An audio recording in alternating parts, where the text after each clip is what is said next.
उत्तराखंड के रुद्रप्रयाग जिले में आज से ठीक 10 साल पहले का वो दिन याद करके सभी के होश उड़ जाते हैं। 16 जून 2013, ठीक 10 साल पहले वो भयानक मंजर शायद ही इतिहास उसे भुला सकता है।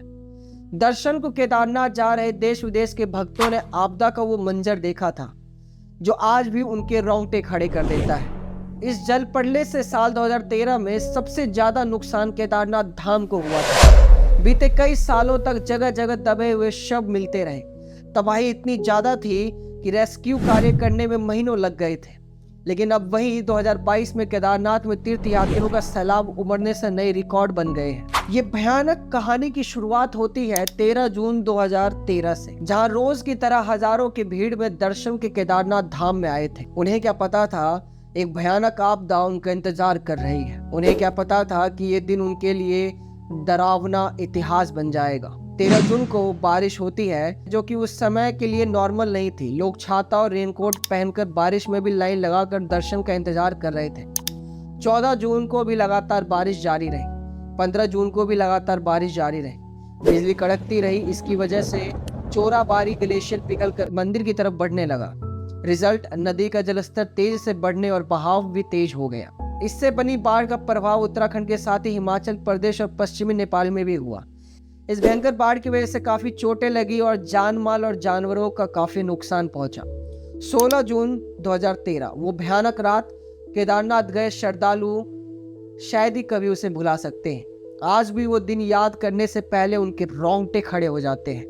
16 जून की रात ऐसी तबाही आई कि उसने केदार धाम को तहस नहस कर दिया। लोगों के पास भागने का और छुपने का कोई मौका ही नहीं मिला, क्योंकि बिजली बारिश की वजह से संपर्क टूट चुका था और अंधेरे की वजह से लोगों को कुछ खास समझ नहीं आया कि आखिर कहाँ जाए और कहाँ भागे।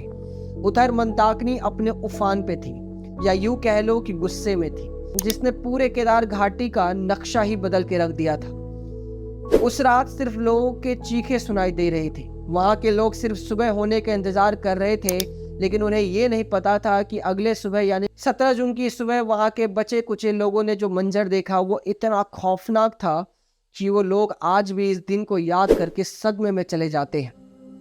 घर, होटल, कैंप, बड़े बड़े पत्थर ऐसे पड़े हुए थे कि मानो पत्थर की बारिश हुई हो, जिसने सबको उजाड़ के रख दिया। मंदिर को छोड़कर वहां सब उजड़ चुका था। यहाँ तक कि भगवान शिव के नंदी जो मंदिर के आगे बैठे हुए होते हैं, मंदिर के पीछे एक पत्थर आके रुक गई थी, जिसकी वजह से मंदिर को कोई नुकसान नहीं पहुंचा। मानो भीम खुद आके उस पत्थर को रख के गए थे। अब उस पत्थर भीमशिला के नाम से पूजा जाता है, जिसने मंदिर के अंश को भी नहीं टूटने दिया। इसी बात पे सभी कमेंट बॉक्स में लिखेंगे जय श्री केदार। यहाँ पर यह बात जानना जरूरी है कि मंदाकिनी सालों से ईस्ट की ओर बढ़ती आ रही थी, लेकिन बाढ़ में ये वेस्ट साइड की ओर बढ़ती जा रही थी। इससे रास्ते में हो चुके निर्माण कार्य भी ध्वस्त होते चले गए।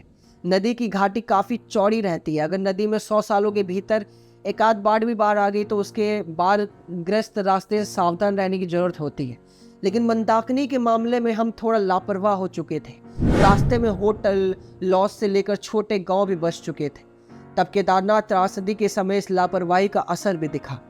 इस प्रलय में 2241 होटल, धर्मशाला और अन्य भवन पूरी तरह ध्वस्त हो चुके थे, जैसा कि आप वीडियो में देख सकते हैं। पुलिसकर्मियों ने अपनी जान पर खेलकर करीब 30,000 लोगों को बचाया था।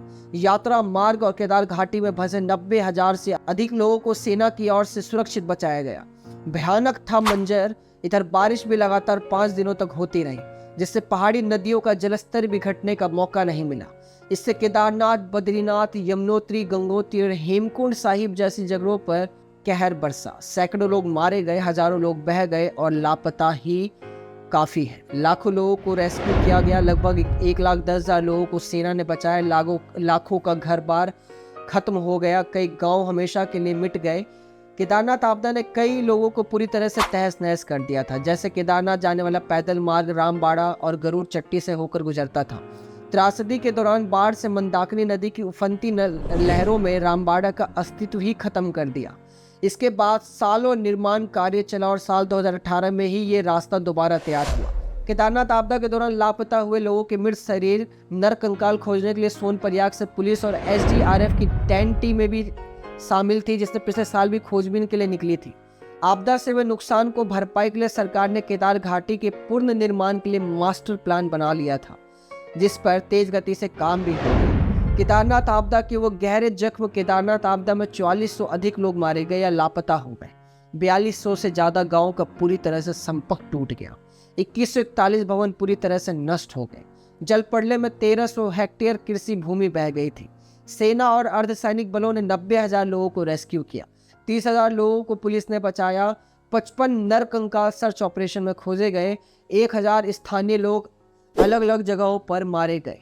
11,000 से अधिक मवेशी यानी कि जानवर बह गए, मलबे में या दब गए। 1309 हेक्टेयर भूमि बाढ़ में बह गई। 100 से ज्यादा बड़े और छोटे होटल ध्वस्त हो गए।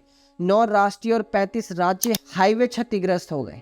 2385 सड़कें और भारी नुकसान पहुंचा। 86 मोटर और 172 छोटे व बड़े पुल बह गए। मौत का सटीक आंकड़ा आज तक नहीं मिला। आपदा में कितने लोगों की जान गई, इसका सटीक आंकड़ा आज तक नहीं साफ हो पाया है। हजारों लोगों की मरने की सूचना पुलिस रिकॉर्ड में दर्ज है। इस आपदा में भारत के ही नहीं बल्कि विदेश के कई लोगों ने भी अपनी जान गंवाई थी। केदारनाथ की इस प्रलयकारी आपदा के चश्मदीद आज भी उस पल को सोचकर सहम जाते हैं। मंदाकिनी के उफनने की घोषणा होते ही तुरंत अलर्ट जारी हो गया। इससे रेस्क्यू के लिए सेना से 10,000 जवान, नेवी के गोताखोरों से लेकर एयरफोर्स के 45 विमान भी लगे। तस्वीरें दिखने पर आज भी रोमांच आ जाता है कि कैसे जवान घायलों को बचाकर कंधे पर लादे ले जा रहे थे। 1 लाख से ज्यादा लोगों की जान सेना ने बचाई तो 30,000 के आसपास लोगों को पुलिस ने मदद दी। ये राहत कार्य लगभग 2 महीने तक चलता रहा। साल 2019 में खूब तीर्थयात्री पहुंचे। आपदा के 2 सालों तक केदारनाथ दर्शन के आने वालों की संख्या में भारी गिरावट आई, लेकिन साल 2019 में पहली बार 10 लाख से अधिक यात्री केदारनाथ धाम में दर्शनों के लिए पहुंचे। ये अब तक का सबसे बड़ा संख्या माना जाता है। ये भी बता दें कि साल 2013 के बाद से केदारनाथ और आसपास के इलाकों में काफी बड़े पैमाने पर निर्माण कार्य हुआ, जो कि पहले से ज्यादा था और जो कि पहले से ज्यादा समझबूझ के साथ किया जा रहा है, ताकि नेक्स्ट टाइम ऐसी कोई ट्रेजेडी आए तो जान वान बचाने में थोड़ा आसानी हो। लेकिन इसकी असली वजह क्या थी? ज़्यादातर लोग बारिश और भूस्खलन को इसकी वजह मानते हैं। वहीं साइंटिस्टों का या जो रिसर्चर है उनके मुताबिक पहाड़ों पर लोगों की बढ़ती आबादी, प्रदूषण, नदियों में प्लास्टिक का जमा होना, नदियों के रास्ते यानी कि फ्लडवे में इमारतें बनाना को इस भावे मंजर का जिम्मेदार मानते हैं। यानी कि स्पेशलिस्ट के मुताबिक ये कहर नेचुरल कम और इंसानों का दखल ज़्यादा था। इस भयानक आपदा के लिए आप किसको जिम्मेदार मानते हैं ये तो खैर अलग पॉइंट है, लेकिन साइंटिस्ट क्या कहते हैं ये जानना आपके लिए बहुत ज़रूरी है। साइंटिस्ट का मानना है कि हाईवे पे इतने ज़्यादा घर, प्रदूषण, गाड़ियाँ और इतने लोग लगातार जाते हुए जिनका कोई रिकॉर्ड भी नहीं है। और आपको बता दूं कि 2013 में रजिस्ट्रेशन भी नहीं होता था अगर आपको केदारनाथ या चारों धाम जाना है तो, लेकिन अब यानी कि उस आपदा के बाद गवर्नमेंट ने रजिस्ट्रेशन करना भी शुरू कर दिया है। और वहाँ पर भीड़ बढ़ती हुई, पहाड़ों पर जो भीड़ बढ़ रही है जिसकी वजह से हमारे नेचर को नुकसान पहुँच रहा है, जिसकी वजह से ये आपदा हुई है, ऐसा हमारे साइंटिस्ट और रिसर्चर और स्पेशलिस्ट का कहना है। खैर, महादेव से यही दुआ करेंगे कि ऐसा भयानक मंजर दोबारा ना दिखाए। हर हर महादेव।